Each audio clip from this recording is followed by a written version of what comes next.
hour that we have. We are going to do this up until 10. I'm going to make sure that I stick to the program. Thanks, Soli, for putting this together. I think it's very important that we do something where we can question ourselves as to what are we doing about Africa.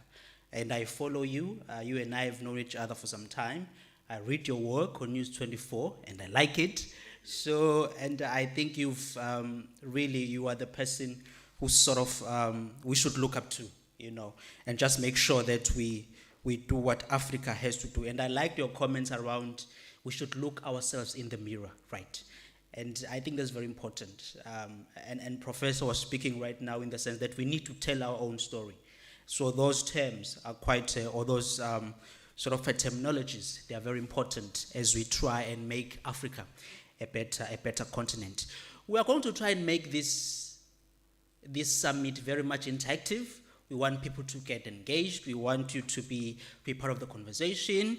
And part of that is basically with the new normal. Some people are visual, some people are here. Well, a few of us are here. We are just trying to make sure that we get technology right. We can get people interacting and talking, being part of the conversation. And with that, we are going to use, I want you to go to your website, www.menti.com. So if you go there, that's where we are going to use that platform to ask questions, to get engaged.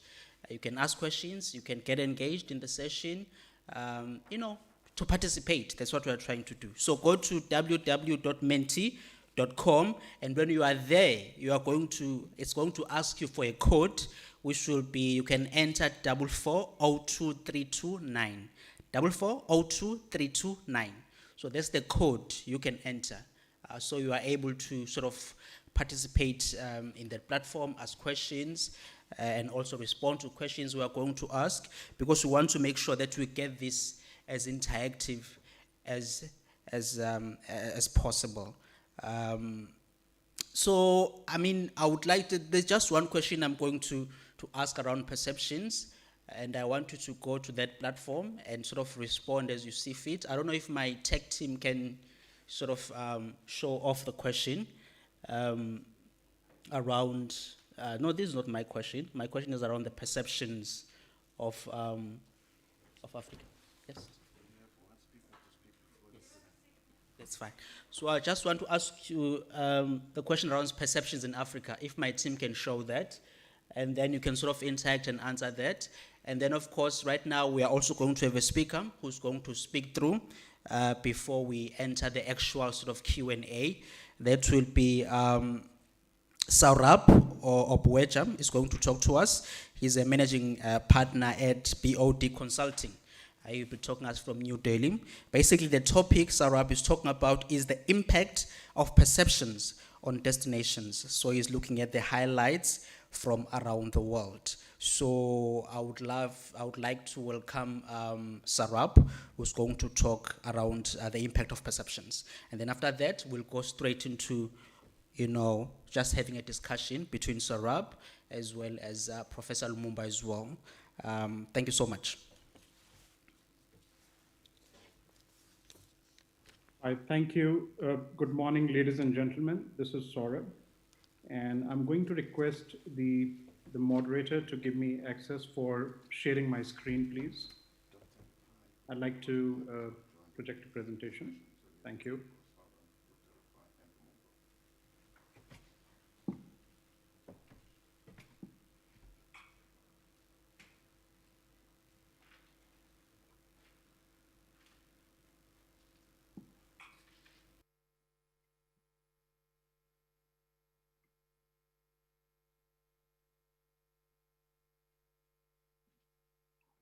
If you could kindly confirm if this presentation is visible, maybe someone on Zoom can just type it in the chat. Yeah. It's visible, sir. You can continue. Thank you very much. Yeah. Ladies and gentlemen, very good morning to all of you in Cape Town, gathered for this wonderful event, the Africa Brand Summit 2020. It's my pleasure to represent India at this forum. And of course, I'm a founder and managing partner of a management consulting firm, but that just happens to be a coincidence. Just that this is a wonderful opportunity to share with you on something which is very, very close to me and my work, which is the impact of perceptions on destinations and highlights from around the world. I'd like to thank Soli Moing, who's the convener of Africa Brand Summit, and the speakers who came before me, Professor Lumumba, for very, very passionately sharing his views on how the world needs to look at Africa and why Africa needs to own the narrative, own its own narrative, and not let it be taken over by the global media. I'd like to also thank Dr. Talib, who shared his thoughts, on this particular subject. So a very quick background. So I come from a strategy and a brand consulting background, and I've been, uh, a founding member and former board member of the World Communication Forum Association in Davos, which is where I met Soli, and we built a small but beautiful global family of branding and reputation experts. And we're a management consulting firm focused on building what I would call as high growth impact brands around the world. So I'd like to start my presentation with, this wonderful, wonderful phrase or keyword called Ubuntu, and which literally stands for I am because you are. There could be not a more uh, pertinent occasion for sharing this, because it's not just about how we help each other become important in this world, but it's also about when we talk about perceptions, and in this case, of course, perceptions on destinations. A lot of the way we look at the world is with respect to the eyes of a different person, and it's always a set of coordinates, a set of relativity principle involved, and it's about how do I look at Africa from India, how does Africa look at India towards me, how does India look at towards China. But it's really about the stories and the narrative which end up forming certain perceptions about who we are, and it changes when you experience the truth, and most of us never get that opportunity. So we kind of form images about brands, about destinations based on hearsay or based on the stories that reach us, from the media around us. So this, of course, is one of the dominant images, of Africa when you see from outside. And as Professor Lumumba mentioned, there's not too much which is shared about Africa in a positive light. But yes, the wildlife and the safari is something which is pretty common. So on one side, we've got this image, which is a very dominant identity of how the world looks at Africa, and an equally pertinent image, perhaps a lot more disturbing, is the image of what you call as a lot of domestic violence and in the nation. Now, when you talk about violence, it could be because of a lot of dissatisfaction that people have.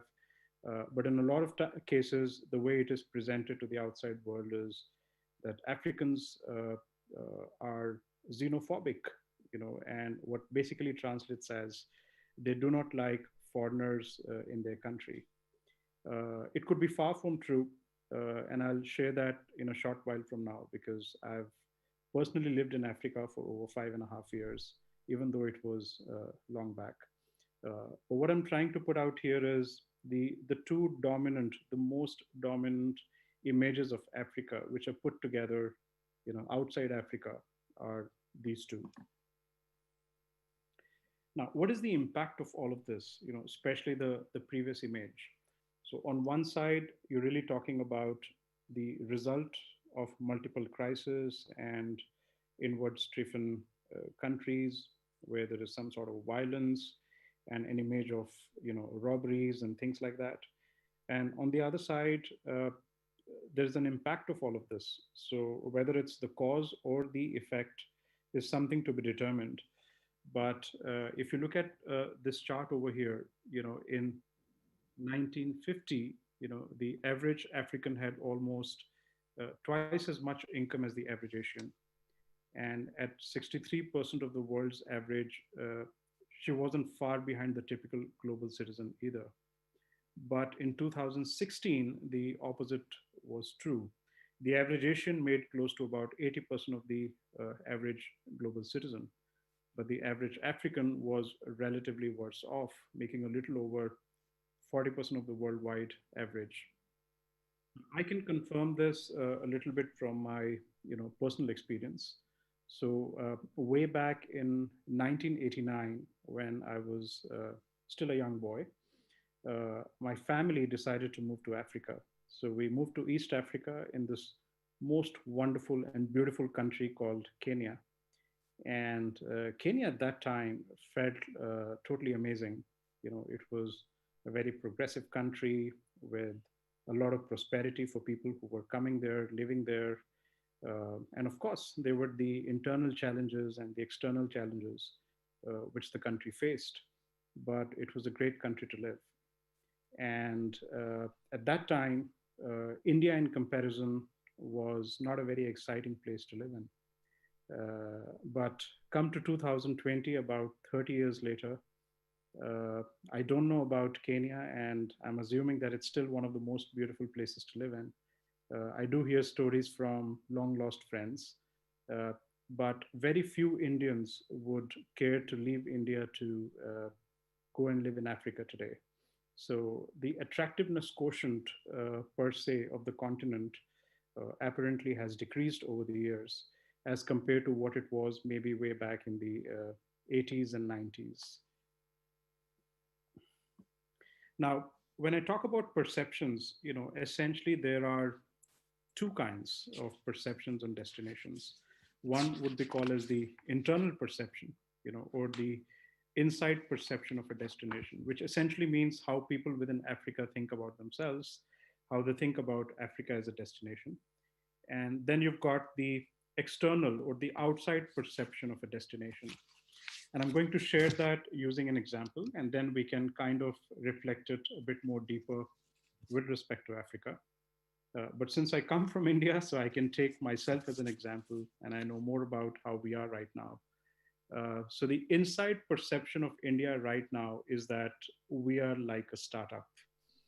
Even though we are a very, very old civilization, I think only next to Africa, uh, and we have so much history behind us. But I think the way to really look at modern India is post its independence. And from that sensibility, we're hardly about, like a young boy or a millennial who's looking to start up something new. Now, when you talk about startups, you have all sorts of images coming to your mind. On one side, it's a very cool kind of an environment, where you're looking to create something new, you're looking to predict the future, you want your space under the sun, you feel that it's your time. But on the other side, you are kind of unorganized. You don't have a very structured ecosystem. You don't have the world's best infrastructure. You probably have great internet which is helping out, but then the roads may still be sucking, right? So in that sense, while being in a startup can be very, very cool for someone, on the other hand, you can sometimes feel very frustrated because in a startup you work very long hours, you've hardly got any work-life balance, you feel dissatisfied because success is not a guarantee, and in fact most startups fail. They don't have a great history of sustained success.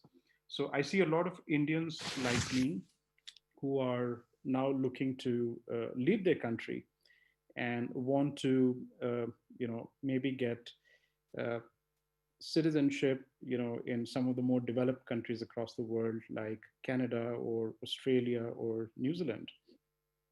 And what that means is that we've got a different kind of a problem. So it's about trying to retain good quality people, back in your country.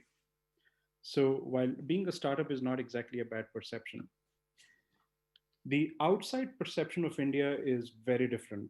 It's not the same as the inside perception. So people find us very interesting, so interesting that some of the most famous leaders across the world be it business leaders, political leaders, writers, artists, have at some point in time, uh, visited India to discover themselves, to find themselves, to really figure out their spiritual side, and basically to find happiness, in the chaos that we live in out here.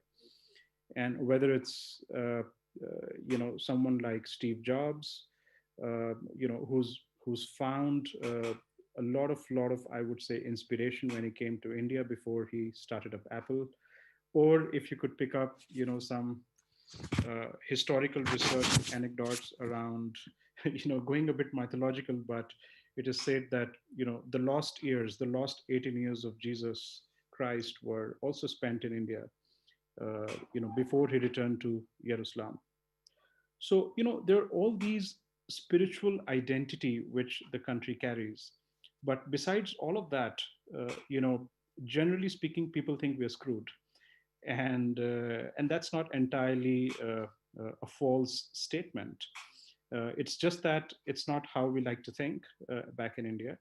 We like to think we're a startup, and they like to think we're screwed. But the fact is that people are paying a lot of attention to the country. We've got some of the finest IT talent out here. We've got about 400 million millennials, who are born after 1982, like me, who are actually putting forward, a very, very strong momentum for the progress of the country. And as Soli mentioned earlier today, the leadership of the country has a very, very big role to play in building a perception.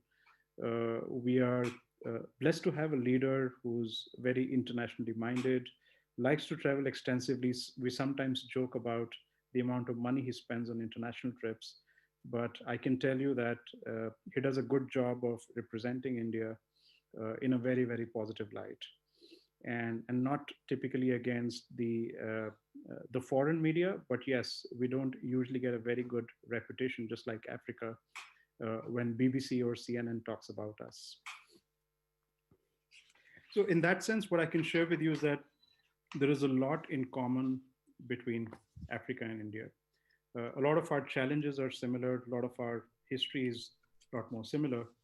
And there is this wonderful statement that the father of our nation, Mahatma Gandhi, said at a point in his life, that I may have been born in India, but I was made in South Africa. And for this making of the Mahatma, India actually owes Africa, an eternal debt. Now, what's really common, between Africa and India? To start with, Africa's average population is amongst the youngest of all the continents, something which is very similar to India today. Africa, like India, has had a long and complex, history of its own, and somewhere the last 400 years have kind of defined how we look like. There's a lot of European colonization, a lot of European influence, which has kind of shaped our opinions. About 2 weeks back, I was talking to an uh, African American entrepreneur, who comes from Ghana, but she lives in America now. And she wanted some help. And I was like, "What do you want to do?" She said, "I wanted to set up a business in North Africa." And said, "Are you going to be going there?" And she said, "No, I'm going to work from America." And, "But what are you going to sell?" And she said, "I'm going to buy good looking, fashionable clothes from America and sell them in North and Western Africa." And I was like, "Is there a demand for it?" And she was like, "Absolutely. People just love everything foreign." And it says a lot about how a lot of developing economies have been influenced by Western fashion, Western identity, Western styles, where we still consider that the West is far more superior to Africa and the East. And in a way, it made me uncomfortable because it was also the reality. I don't think, just like much of India, much of Africa hasn't truly discovered or rediscovered its identity, which is over and beyond what we have been jointly colonized with. Yeah, so Africa, of course, like India, has a very complex set of member states. About 55 uh, countries or member states as per the African Union. And India again has about 29 states and 7 union territories. And what that simply means is that, ethnically, culturally, geographically, each of these states are so diverse that they could actually be fighting with each other at times. But at the same time, they get united by a certain set of common values. Yeah, so there are thousands of African students, by the way, who come to India to learn, and at any point in time, we've had an influence where about 13 presidents or vice presidents from Africa had their education in India. But there's been generally a very deep connection, between how India and Africa feels, about each other. So while Africa is known as the birthplace, of civilization of humankind, India, of course, is known as the rebirth place where people really turn up to rediscover themselves. So in a sense, a lot really is common.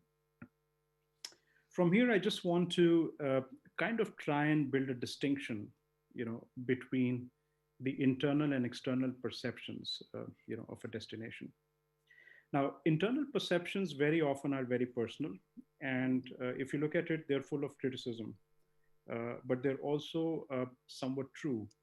I mean, if you think of yourself as an individual, and then as a city, or then as a nation, and then as a continent, you will find that internally we are going to be constantly criticizing each other. We don't love ourselves as much, and we do expect the world to shower their love towards us. In fact, I may say so that most of us hate ourselves. The only person we hate a bit more than ourselves is our neighbors. And that's also true. And I can tell you that for India. But I'm also quite sure that in some cases it may be true for Africa. The outside view or the external perception of a destination can be dramatically different from internal perception, as we've said, but it's largely based on what you have read or heard about a destination versus if you have really experienced it yourself. So if I were to really talk about external perceptions, there are broadly three kind of perceptions that any destination needs to be worried about. The first is the perception of a tourist, and in this case, it's a lot more easier to manage because a tourist is looking to simply enjoy his or her vacation and can pretty much curate his trip in a way that he only sees the best side of a country. I mean, imagine if I were to buy a tourist package to Masai Mara. I land in Nairobi, straight away head to Masai Mara, come back to Nairobi, and then back to my country. And I only see the best side of the country. I don't see anything else which may be troubling for me. In fact, my tour guide would plan it in such a way that I would end up carrying a very, very positive perception about a country.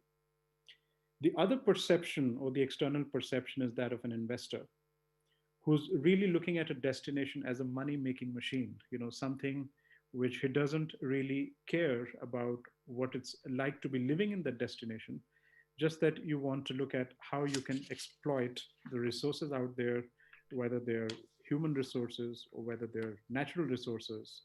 And I read very often that Africa is amongst the continents which has the most valuable natural resources in the world today. And so there's that kind of a person who doesn't really care about developing Africa, because this person is actually more interested in exploiting Africa, which has of course happened over the past. And of course the new investors maybe think a little bit differently. They're a lot more polished, they're a lot more structured in their approach. I think they also help in building new infrastructure to some extent, which is a positive for the continent.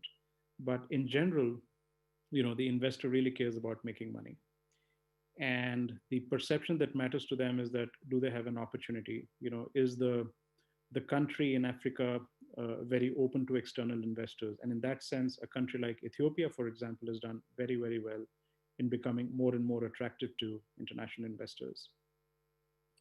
And then you've got the perception of an expat worker, who often gets to see the positive sides of a destination, Again, some sort of a highly curated living experience.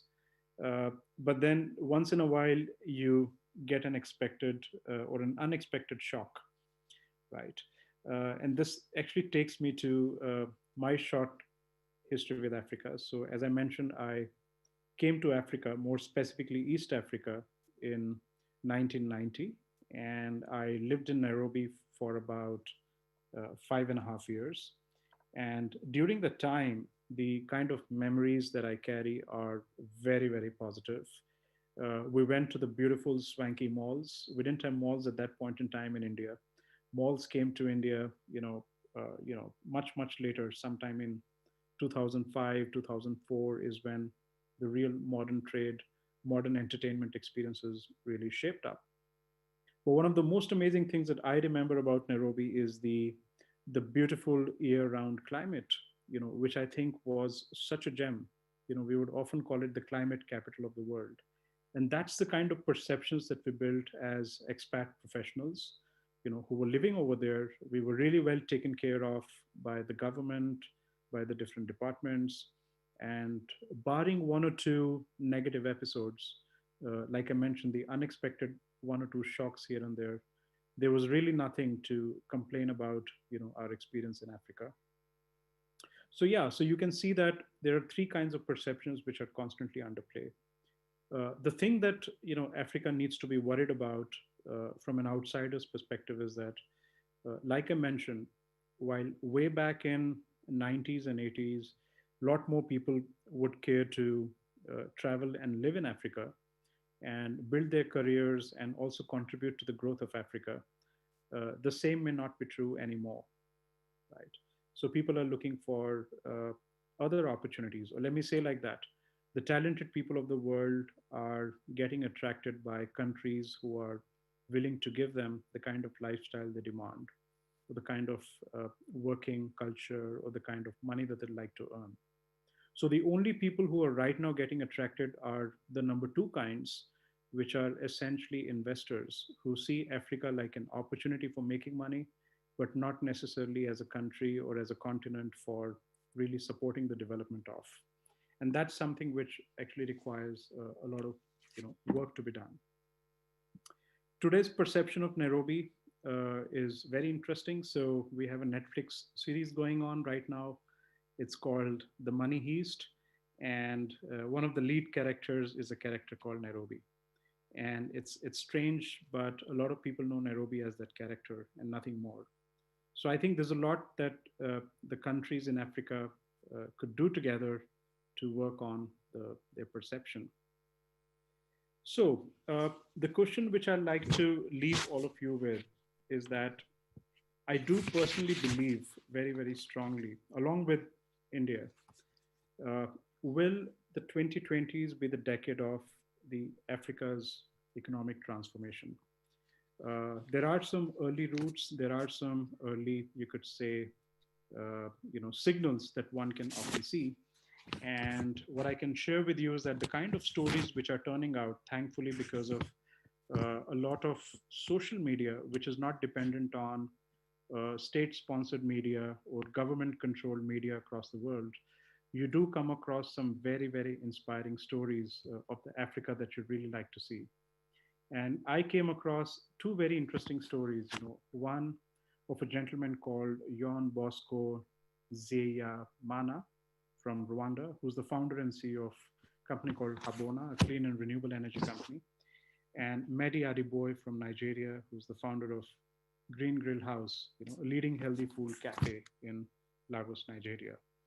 Now, I think it's very important that from a narrative point of view, the image of Africa needs to be a lot about, sharing these amazing, beautiful young stories of modern Africa, of entrepreneurs who are really looking to present a new version of Africa to the rest of the world, which is not to do with its history, which is maybe not too much known for, besides the 400 years of colonization, but the future promise that the continent holds, for the rest of the world.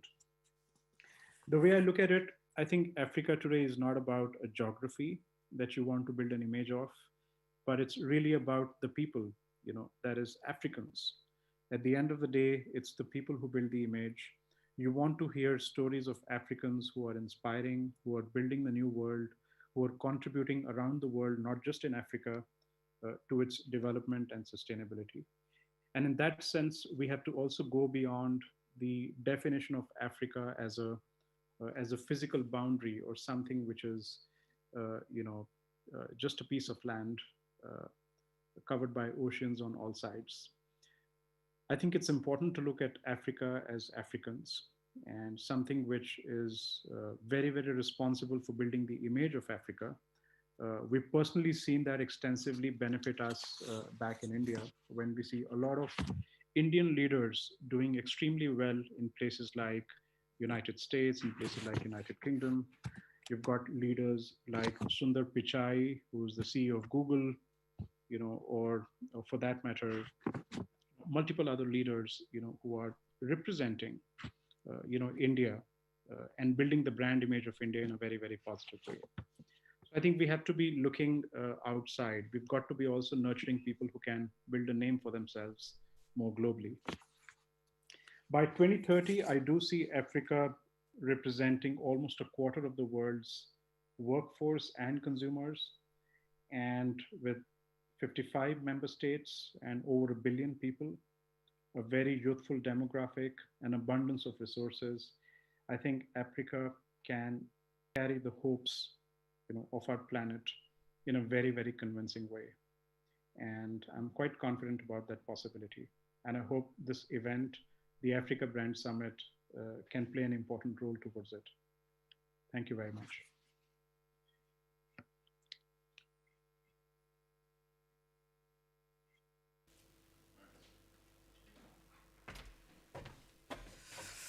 Sarab, thank you so much. That was very much interesting. We really appreciate it.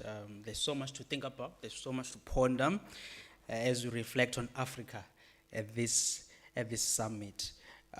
Remember to go to www.menti.com, and then when you are in that platform, you can just put in the code 4402329. 4402329. So that's the code we're going to use so that we can interact in during this segment or this session. We will do this until 10, so we are sort of 35 minutes to there. So then I will disappear and stop talking too much.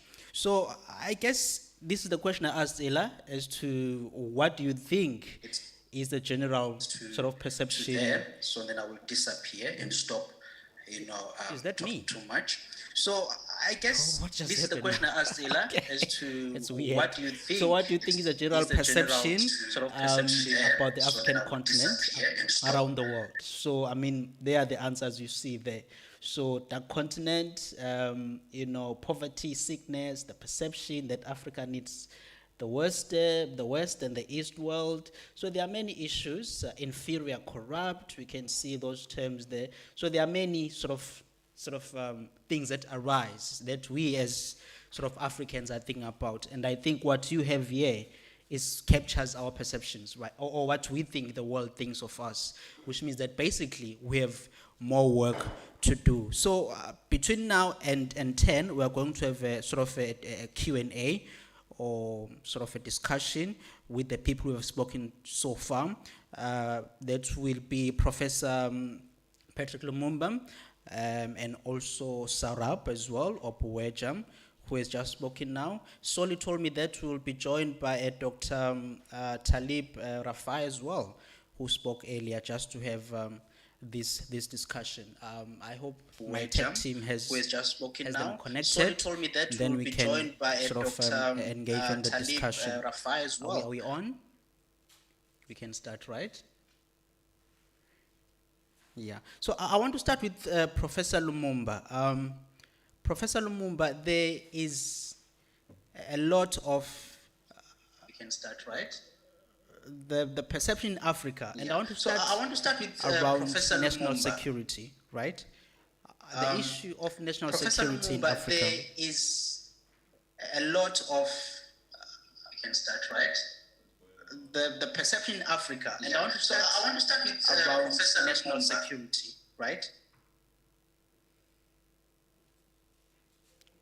Are we fixing that? Okay, I hope it's not going to repeat itself now. Okay, so Professor Lumumba, the issue that troubles me more as a citizen of Africa is around the issue of security, right? We see we hear ISIS is now in Mozambique. We occasionally hear of Al-Shabaab in East Africa. We occasionally hear of the attacks being launched by Boko Haram in Nigeria. I want to talk about the issue of security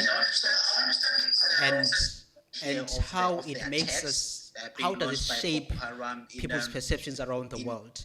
And do you think we are doing enough in addressing the challenge? What exactly is missing as we see these sort of extremist groups sort of emerging and continuing in different regions to shape, to sort of destabilize our lives?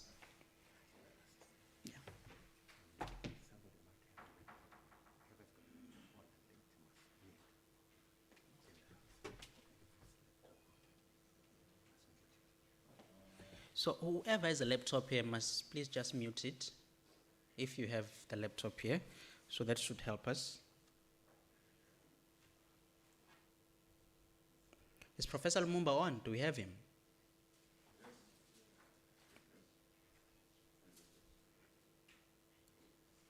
Professor Lumumba?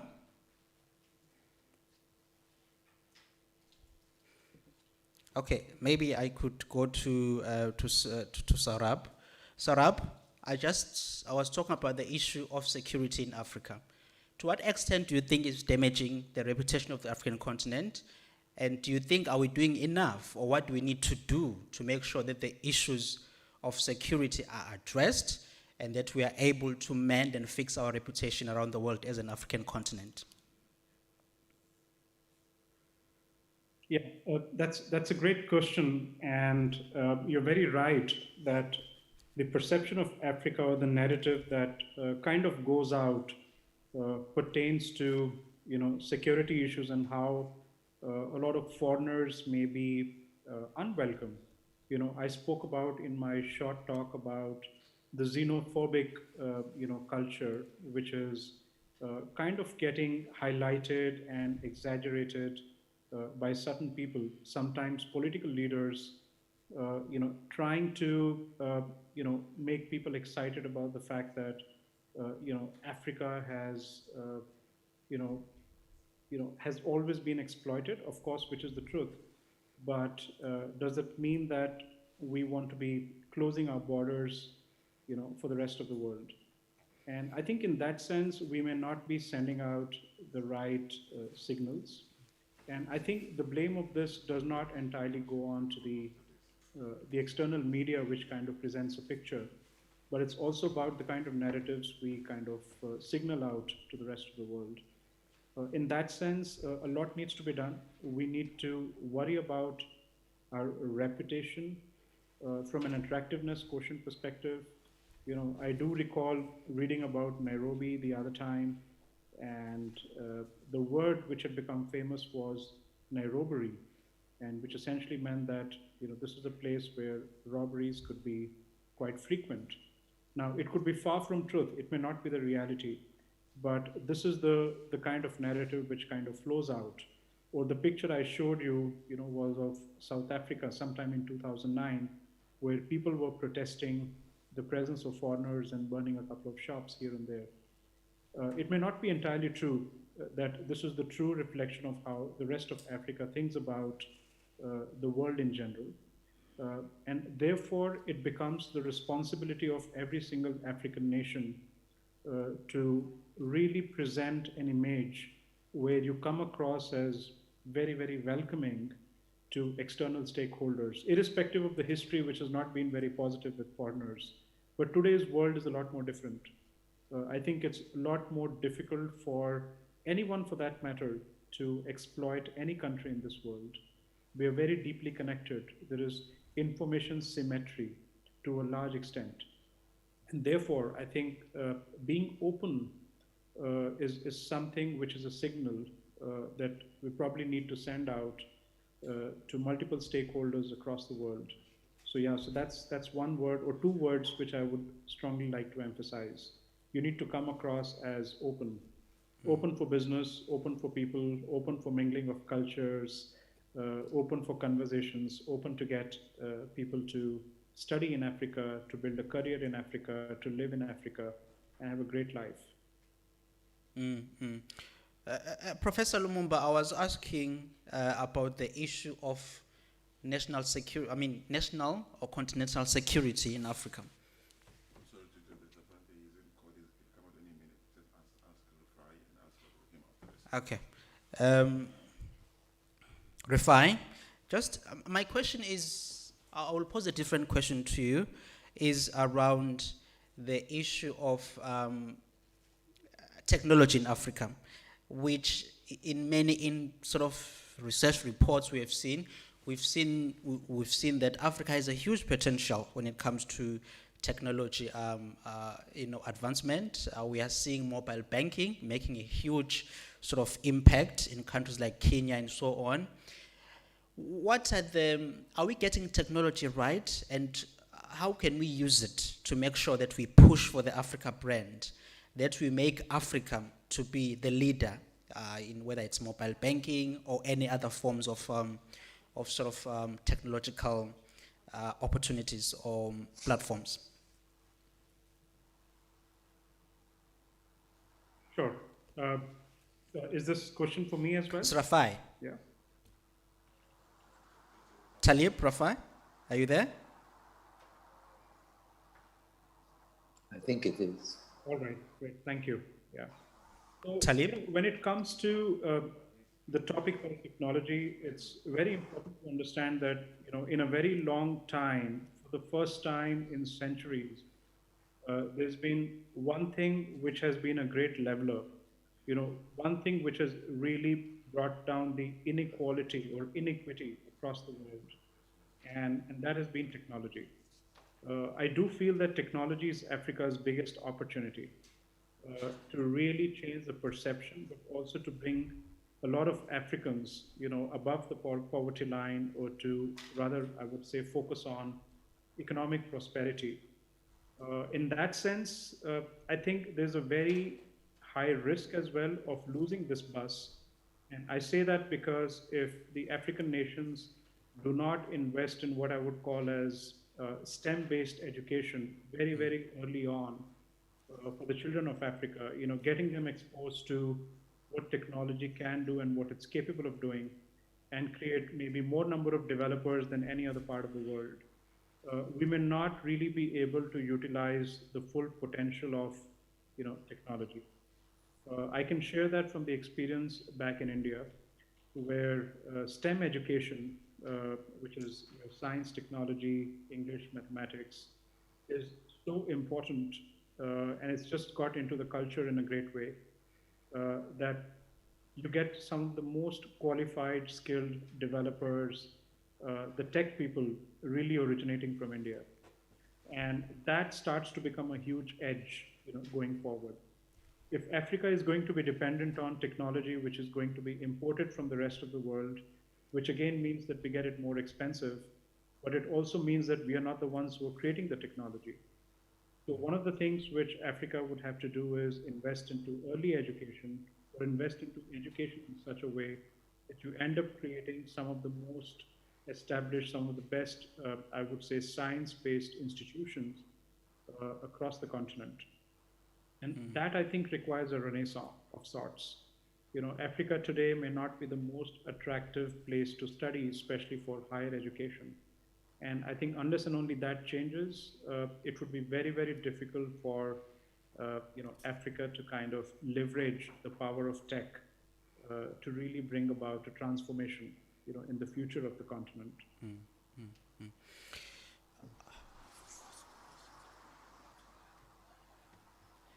So I want to try Professor Lumumba again. Professor Lumumba, I was talking about, I don't want to go off this subject of security, because I would be very much interested in your response.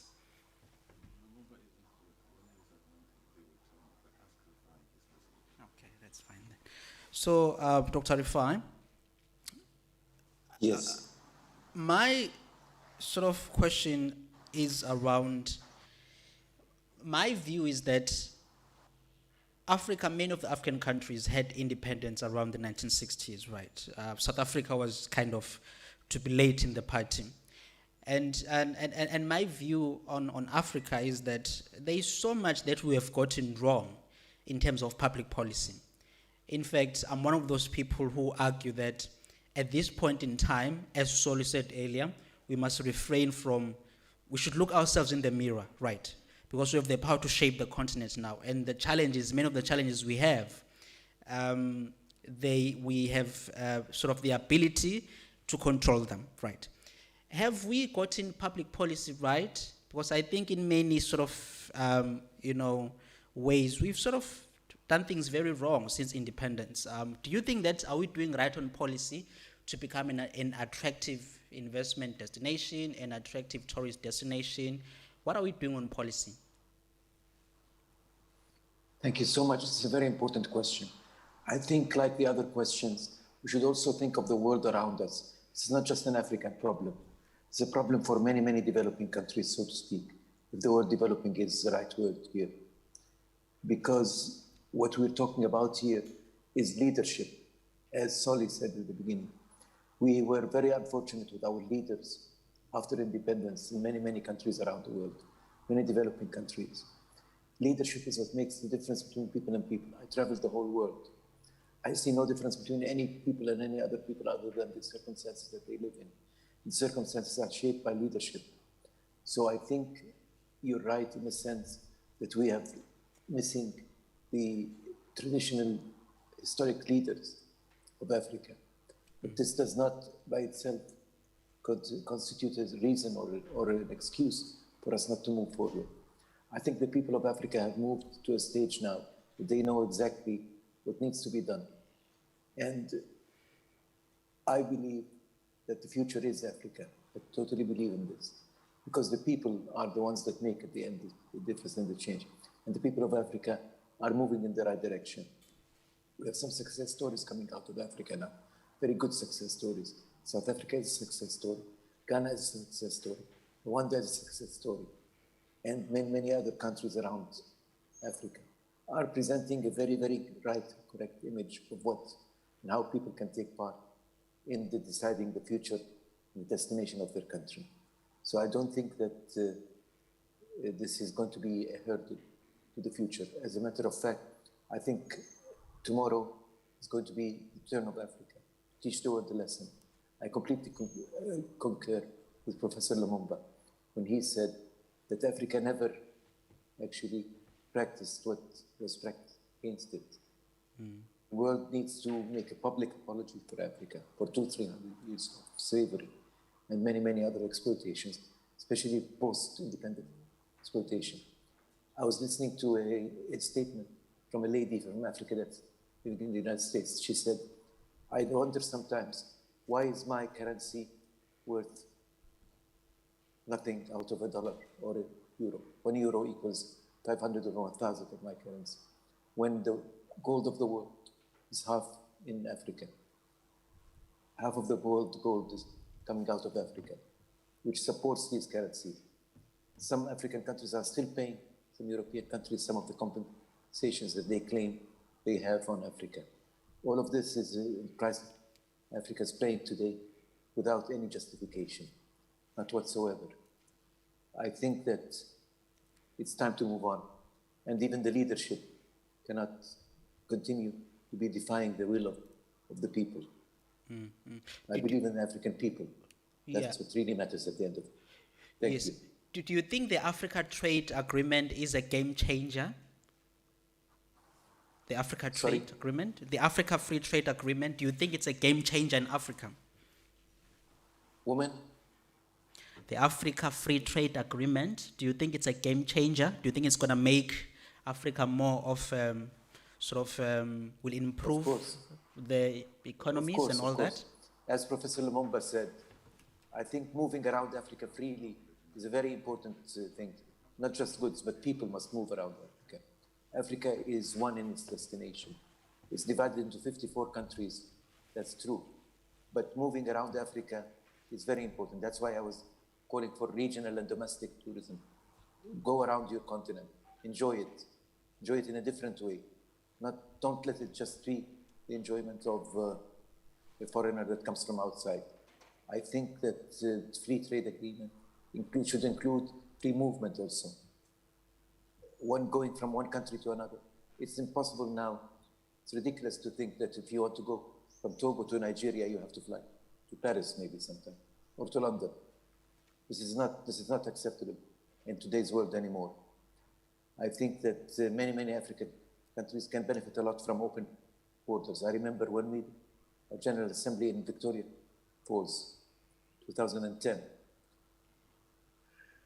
We had Zambia and Zimbabwe open their borders during that period of time because we had to move it was a joint meeting between Zambia and Zimbabwe.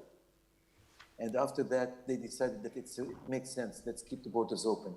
So there was no visas between both countries. That's a very important thing to do. I think you just try it because what we're afraid of sometimes can make us hesitate to do things. I don't think there is anything wrong about people moving around, especially within Africa. This is a very important part of trade. Tourism is trade, travel is trade after all. Thank you. Thanks, Dr. Rafai. Professor Lumumba, I hear you are back online now. My question is around Africa's security, right? We hear about ISIS is now in Mozambique. We hear about Al-Shabaab in East Africa. We hear about Boko Haram in West Africa. And there is a perception in the world that we are struggling as Africa, right? I was reading a few weeks back that Mozambique is now asking for help from Europe to try and counter and fight ISIS there. Are our leaders failing us on the matters of security that we are seeing all these extremist groups? And what can we do to make sure that we improve our reputation when it comes to that?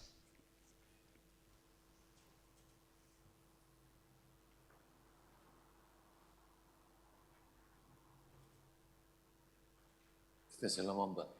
Professor Lumumba? May I take that? Thank you very much. I have listened to the answers by Taleb. I think I agree with him. But one of the most critical things about redefining or rebranding Africa is that she must, in the nature of things, jettison her image of instability. If you want to engage in tourism or make tourism something that is the backbone of our economies, there must be peace and... Is he still here? Sarab? Okay, so I guess my question... Technical problems, it seems. Yeah, so Professor Lumumba and Rafai... Yes. Is it just the two of us listening to each other? Or? Okay, Sarab, let's close now. I want us to close around the issue of... There was a comment there that we are not doing enough as Africans, right, to advance Africa. And I want to relate that to the fact that Africa is the youngest continent in the world, right? What is the role young people can do? Just briefly, what do you think young people can do to do enough to move Africa forward? Sarab? I'm sorry, your question was not... It was about youth, Sarah. I could not get the question. Didn't get the question. What can young people in Africa do? Yeah, what can young people in Africa do? Talib, could you say to me? What can young people in Africa do? It's about youth, the role of youth, because Africa is a very young continent. That was the question. Yeah. So I think if at all, there's going to be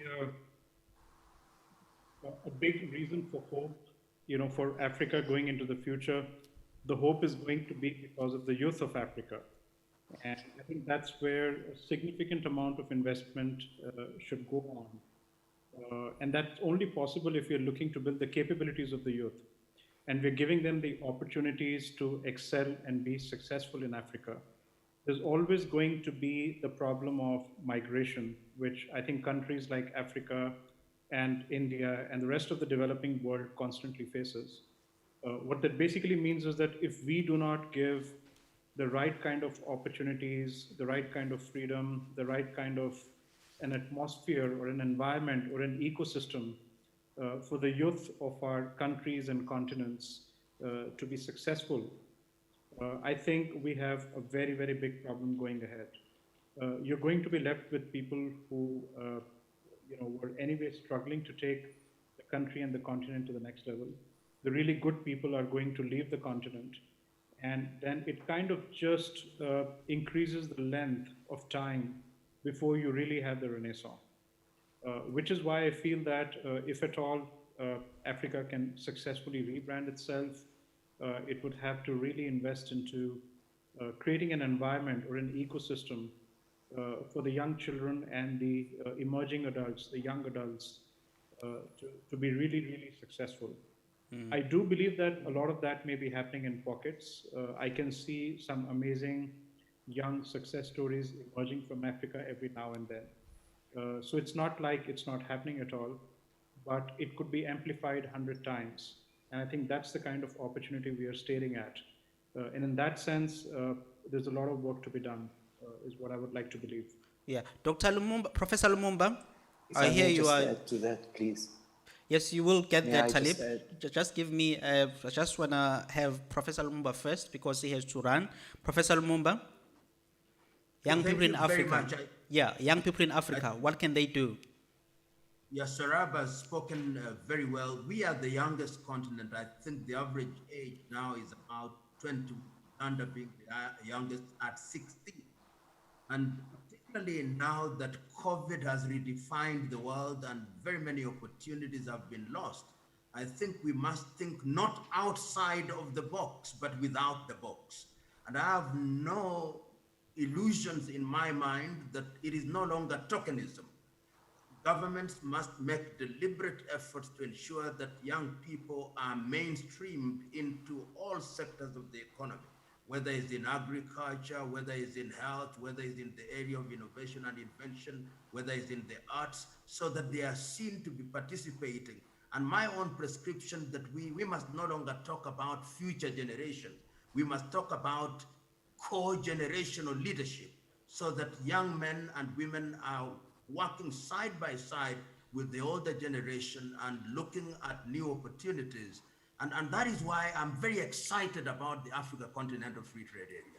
Because when we bring down all these artificial boundaries and we can move without let or hindrance from Dakar in Senegal to Djibouti and from Cape Town to Cairo, I mean, you open a market that is unimaginable.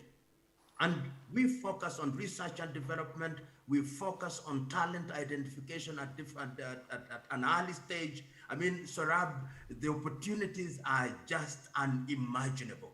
And I think there is something to learn from China in this regard. There is something to learn from South Korea in this regard. And seldom mentioned, something to learn from Vietnam. That area is now doing major things to deal with young people in areas of innovation and invention. And I think Mzee means old man Taleb, but I'm told that you can now be a youth up to 65. So the young ones, Taleb, can you now conclude for the younger ones? Yes, yes. Even Thanks, I'm even Professor approaching my Lumumba. 70. Thank you so much. Seems everyone wants to get younger. Yeah, thank you so much, Professor Lumumba. So we'll let you go, Professor Lumumba, because we have to run. We really appreciate it. Thank you very much, and I wish to meet you virtual sooner rather than later. Thank you so much. So, isn't he? Is he still coming? All right.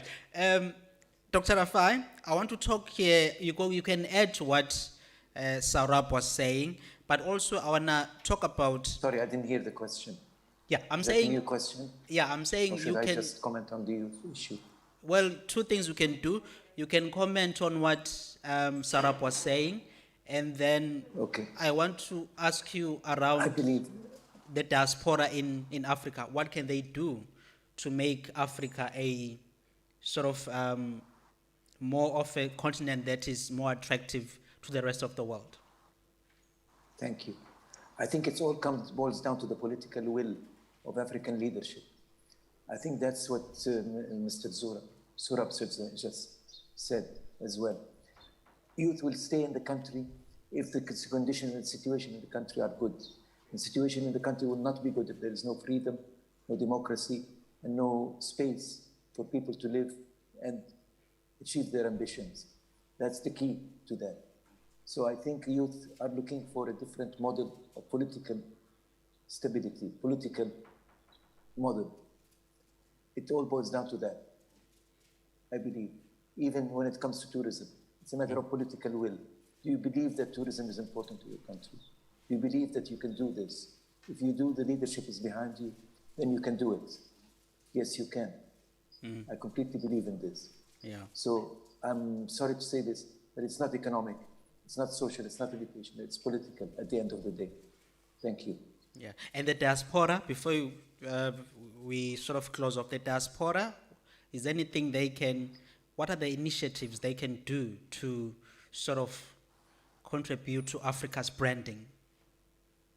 Well, they can emulate some of the experiences they got abroad, come back to their countries, or trying to encourage the movements that are making their countries better, politically again. I believe it's a political dilemma. It's a political challenge. And the diaspora should play a role in this. The diaspora can play a role in the originating countries where they're influencing a lot of what's happening in Africa. They can play a role inside Africa, also to move in the right direction. Gentlemen, thank you so much. We've reached the end of our, I don't want the managers of this summit to punish me. I don't want to get into trouble, so I'll rather stick to time. Thank you so much for a very nice conversation. That was Dr. Talib Rafai, Professor Patrice Lumumba, as well as Saurabh Opuwecha. We're just talking about Africa's branding and perceptions. So thank you so much. Remember, everyone, to engage, just go into www.menti.com. That's where you can just, with respect to my session, you can enter the code 4402329, 4402329, and then you can sort of ask questions or whatever that you want to pose. This is a continuing discussion. If you put in things there, or questions or comments, we'll attend to them, and we'll continue talking about it. So thank you so much. Tommy, let me give it to you, sir.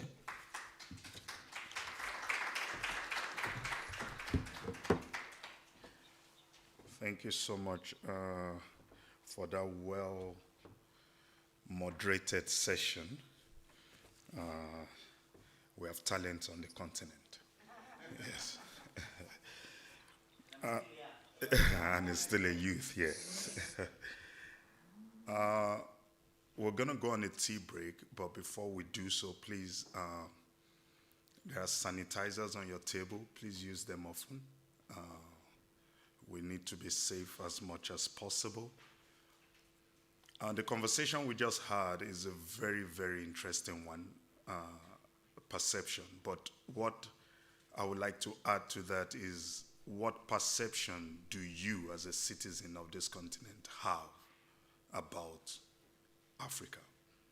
Because it starts with us. I know we more often also blame our leaders. Yes, we have a leadership problem. We cannot shy away from that. But what perception do you have as a citizen? What are you doing to change the perception that comes from outside and even from within? The asset that we have in this continent, there's no doubt that the youth of this continent is going to be the greatest asset that the continent is going to have. But we must also be very careful, because that asset, which is the youth, and I will even add women, can be our greatest downfall if we are not careful. Because if you don't give them what they need to become the leaders of tomorrow and to fully display their potential and give back to this continent what they carry in the inside, then we're going to lose them to other continents. And I think you've heard from the speakers. So without much ado, please don't forget to go to your mentee. And if you're tweeting, if you're going to share some tweet, 2020, hashtag 2020 Africa Brand Summit. Please share that as you tweet, as you share the program on Instagram or any other social media platform. So we're going to go on a tea break. We're keeping to time. So maybe we should go for a 10-minute tea break, and then we should be back in this room to continue the second session of this. Please interact, get to know someone, get to meet somebody new, ask them what to do. I think one of the problems we have in the continent as well is that we are not collaborating enough and we are not networking enough, so we do a lot of things in silos. So please network, connect, meet someone new, and make a new friend. Thank you very much. See you in 10 minutes.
information, experience, and best practice on urban development and city management.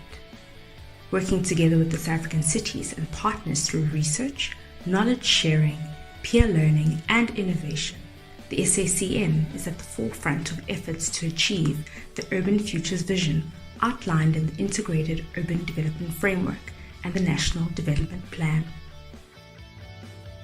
The mandate of the SACN is to promote good governance and management in South African cities, analyze strategic challenges facing South African cities, particularly in the context of global economic integration and national development challenges, collect, collate, analyze, assess, disseminate, and apply the experience of large city government in a South African context, and promote shared learning, partnerships between different spheres of government to support the management of South African cities. SACN defines its scope of work according to the following thematic logic: that high-performing cities are productive, inclusive, and sustainable cities which are well-governed and guided by long-term city development strategies. The SACN thus undertakes knowledge generation activities within each of these themes, with a specific focus on measuring the performance of South Africa's major cities, such as the State of Cities Report, which is released every 5 years and coincides with the term of local government. Within the continental urban development domain, SACN supports the African Union's Agenda 2063. This agenda maps out the desired socio-economic transformation of Africa by 2063 and proposes how such a continental transformation could be accelerated and managed. On a global scale, we've sought to follow the guidance of the United Nations New Urban Agenda and their Sustainable Development Goals. The New Urban Agenda offers global policies and standards required to achieve sustainable urban development. Together with our partner cities, we are focused on making cities and communities inclusive, safe, productive, and sustainable.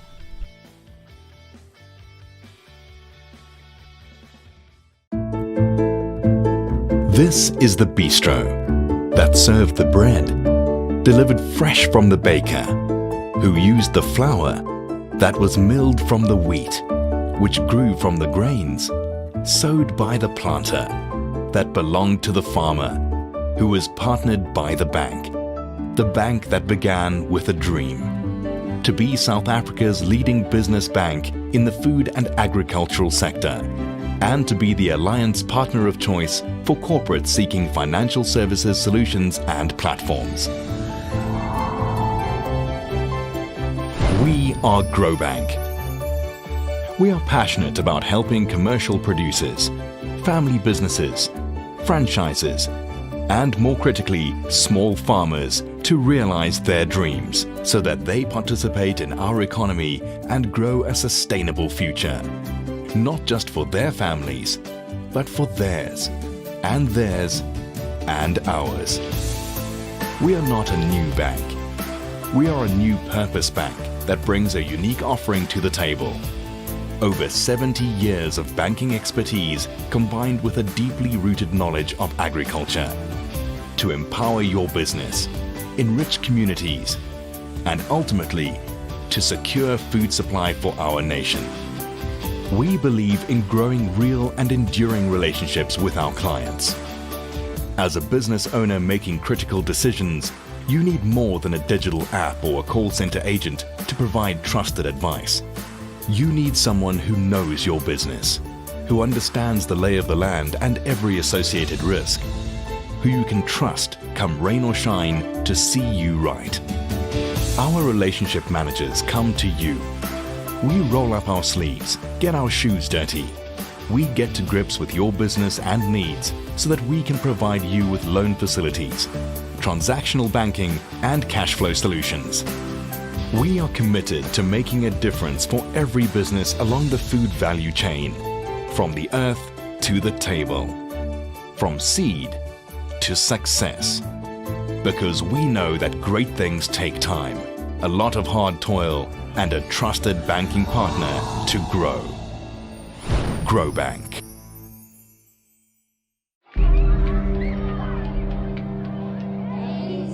From the cradle of humankind, we are kind humans.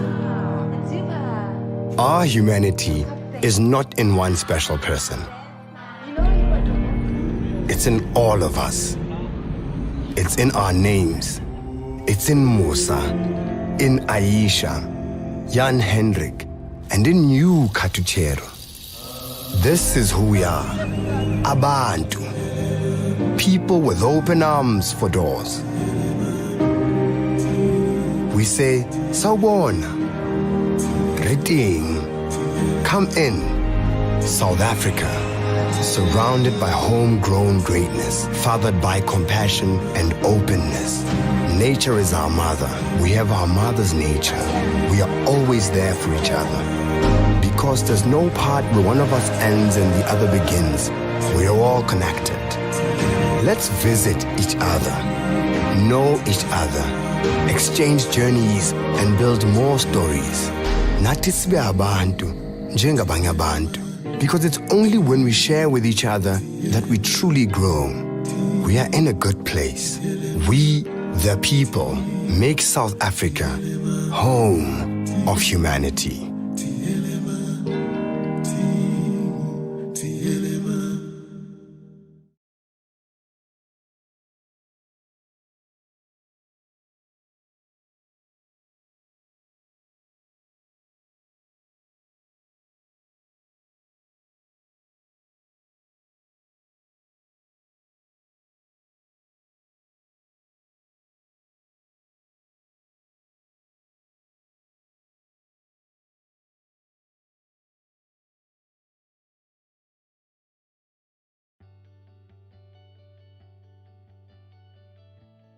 The South African Cities Network, also known as SACN, is an established network of South African cities and partners that encourages the exchange of information, experience, and best practice on urban development and city management.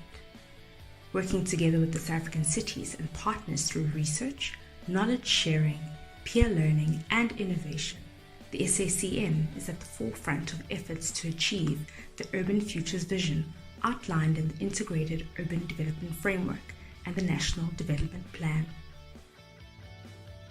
The mandate of the SACN is to promote good governance and management in South African cities, analyze strategic challenges facing South African cities, particularly in the context of global economic integration and national development challenges, collect, collate, analyze, assess, disseminate, and apply the experience of large city government in a South African context, and promote shared learning, partnerships between different spheres of government to support the management of South African cities. SACN defines its scope of work according to the following thematic logic: that high-performing cities are productive, inclusive, and sustainable cities which are well-governed and guided by long-term city development strategies. The SACN thus undertakes knowledge generation activities within each of these themes, with a specific focus on measuring the performance of South Africa's major cities, such as the State of Cities Report, which is released every 5 years and coincides with the term of local government. Within the continental urban development domain, SACN supports the African Union's Agenda 2063. This agenda maps out the desired socio-economic transformation of Africa by 2063 and proposes how such a continental transformation could be accelerated and managed. On a global scale, we've sought to follow the guidance of the United Nations New Urban Agenda and their Sustainable Development Goals. The New Urban Agenda offers global policies and standards required to achieve sustainable urban development. Together with our partner cities, we are focused on making cities and communities inclusive, safe, productive, and sustainable.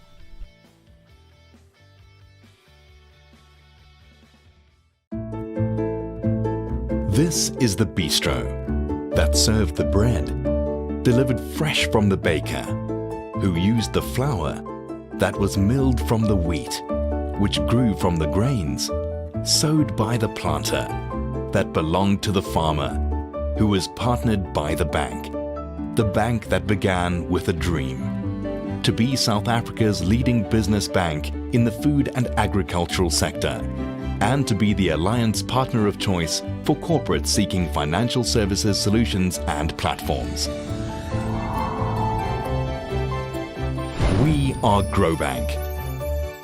We are passionate about helping commercial producers, family businesses, franchises, and more critically, small farmers to realize their dreams so that they participate in our economy and grow a sustainable future. Not just for their families, but for theirs, and theirs, and ours. We are not a new bank. We are a new purpose bank that brings a unique offering to the table. Over 70 years of banking expertise combined with a deeply rooted knowledge of agriculture to empower your business, enrich communities, and ultimately to secure food supply for our nation. We believe in growing real and enduring relationships with our clients. As a business owner making critical decisions, you need more than a digital app or a call center agent to provide trusted advice.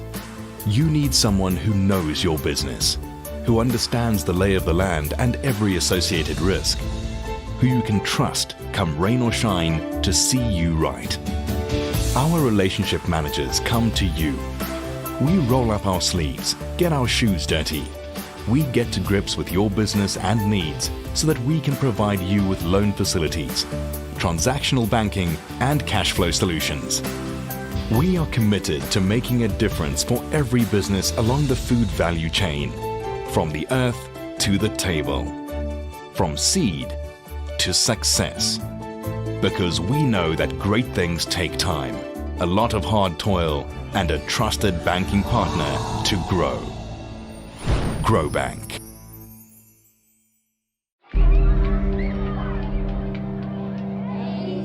From the cradle of humankind, we are kind humans. Our humanity is not in one special person. It's in all of us. It's in our names. It's in Musa, in Aisha, Jan Hendrik, and in you, Katuchero. This is who we are. Abantu. People with open arms for doors. We say, Sawubona, Reting, come in. South Africa, surrounded by homegrown greatness, fathered by compassion and openness. Nature is our mother. We have our mother's nature. We are always there for each other. Because there's no part where one of us ends and the other begins. We are all connected. Let's visit each other, know each other, exchange journeys, and build more stories. Nathi sibe abantu, njengabanye abantu. Because it's only when we share with each other that we truly grow. We are in a good place. We, the people, make South Africa home of humanity.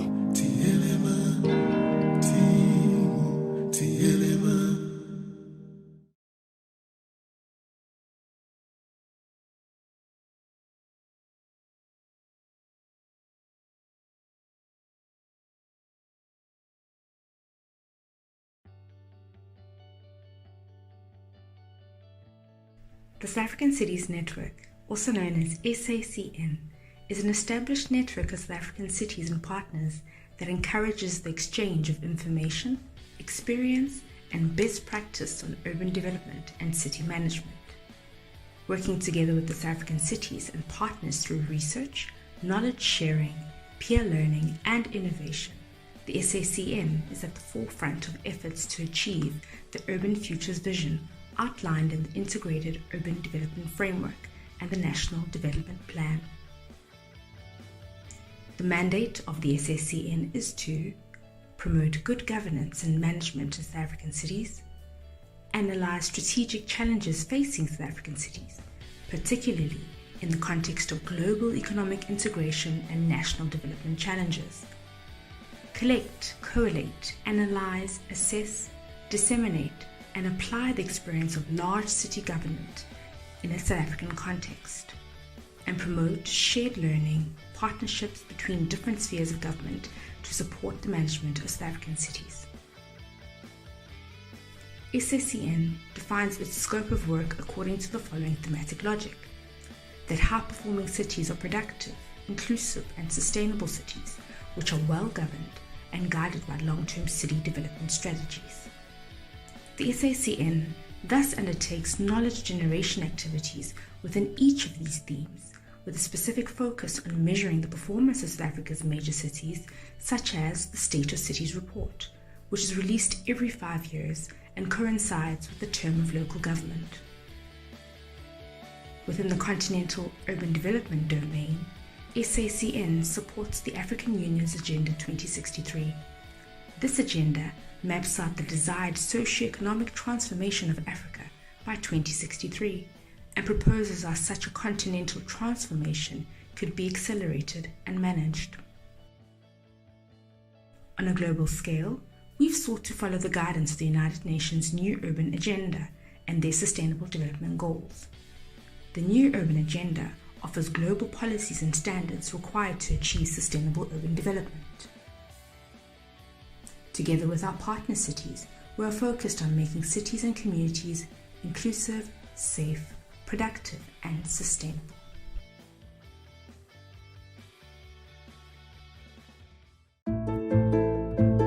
This is the bistro that served the bread, delivered fresh from the baker, who used the flour that was milled from the wheat, which grew from the grains, sowed by the planter, that belonged to the farmer, who was partnered by the bank that began with a dream, to be South Africa's leading business bank in the food and agricultural sector, and to be the alliance partner of choice for corporates seeking financial services solutions and platforms. We are Growbank. We are passionate about helping commercial producers, family businesses, franchises, and more critically, small farmers to realize their dreams so that they participate in our economy and grow a sustainable future. Not just for their families, but for theirs, and theirs, and ours. We are not a new bank. We are a new purpose bank that brings a unique offering to the table. Over 70 years of banking expertise combined with a deeply rooted knowledge of agriculture to empower your business, enrich communities, and ultimately to secure food supply for our nation. We believe in growing real and enduring relationships with our clients.